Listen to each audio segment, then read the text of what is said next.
This channel does not promote any violent, harmful, or illegal activities. All content provided by this channel is meant for an educational purpose only. আচ্ছা, শিক্ষা দপ্তরের কাটা কি শুধু এসএসসির চাকরি? তা বোধহয় নয়। তার সঙ্গে প্রাথমিকের একাধিক মামলাও তো রয়েছে।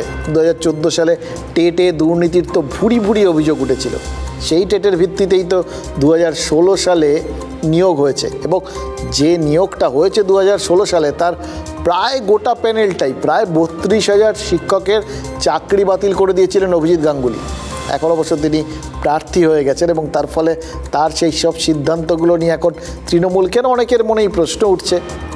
অনেক দিন ধরেই তো তিনি বলছেন যে বিজেপি মন্ত্রে দীক্ষিত হয়ে গেছিলেন, ফলে যাবতীয় যা সিদ্ধান্ত সেগুলোকে যে নতুন আঙ্গিকে দেখা হবে, নতুনভাবে দেখা হবে, কাটাছেঁড়া করা হবে, সেটাই স্বাভাবিক।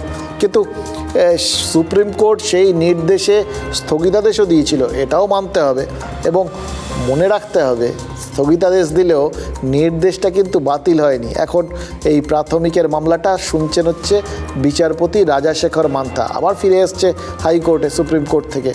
এবং রাজাশেখর মান্থা তিনি যে বক্তব্যগুলো রেখেছেন না, যে ধরনের অসন্তোষ প্রকাশ করেছেন, সেই অসন্তোষগুলোর মধ্যে কিন্তু আবার আমরা সেই বিচারপতি গাঙ্গুলির মুখে শোনা বিভিন্ন অসন্তোষের অদ্ভুত মিল পাচ্ছি। মানে বিচারপতি বদল হয়েছে, অসন্তোষটা বদলাচ্ছে না, ওএমআরের ডেটাই নাকি পাওয়া যাচ্ছে না। এবং সেটা দেখে বিচারপতি মান্থা মন্তব্য করেছেন যে তথ্য প্রযুক্তি বিজ্ঞান বলছে ডেটা সহজে নষ্ট হয় না, এমনকি মুছে ফেললেও তা পুনরুদ্ধার সম্ভব, পৃথিবীর থেকে মঙ্গলে গেলেও ডেটা পাওয়া সম্ভব। এইরকম মন্তব্য করছেন বিচারপতি। তার মানে কোথাও গিয়ে যেটা মোদ্দা বিষয়টা তিনি বুঝিয়ে দিয়েছেন যে কিছু সদিচ্ছার অভাব রয়েছে, ওই জন্য ডেটাগুলো পাওয়া যাচ্ছে না, এবং ডেটাটা লাগবেই, ডেটা পেলে তবেই না গোলমালটা ধরা পড়বে। এবং বিচারপতি বলে দিয়েছেন যদি ওএমআরের ডেটা পাওয়া না যায় তাহলে গোটা প্যানেলটাই বাতিল করে দিতে বাধ্য হবে আদালত। আপনাদের মনে আছে নিশ্চয়ই বিচারপতি গাঙ্গুলি কি বলেছিলেন, ঢাকি সমেত বিসর্জন, সেই সুরই তো শোনা গেল বিচারপতি মান্থার গলায়।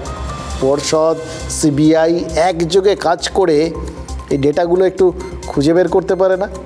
করলে তো সেই প্যানেলের সবাই নিশ্চয়ই দুর্নীতি করে চাকরি পাননি, অনেকেই তো যোগ্য প্রার্থী রয়েছেন, তাদের অন্তত খানিকটা রেহাই মেলে। তাদের ধুকপুকানি সেটা বাড়িয়ে দেওয়ার কোনো অধিকার প্রাথমিক শিক্ষা পর্ষদ বা শিক্ষা দপ্তর বা রাজ্য সরকারের আদৌ আছে কি? একটা অবজারভেশন বা কমেন্ট জাজের করার উত্তর দিতে নেই, যখন ফাইনাল জাজমেন্ট আসবে তখন করবে। এবং সবাই তো নয়, কিছু ভুয়া চাকরি তো হয়েছে, সংখ্যাটাও কম নয়। আমি দাবি করব এই ভুয়া চাকরি প্রাপ্তদের নির্বাচনের কাজে যেন ইলেকশন কমিশন না লাগায়।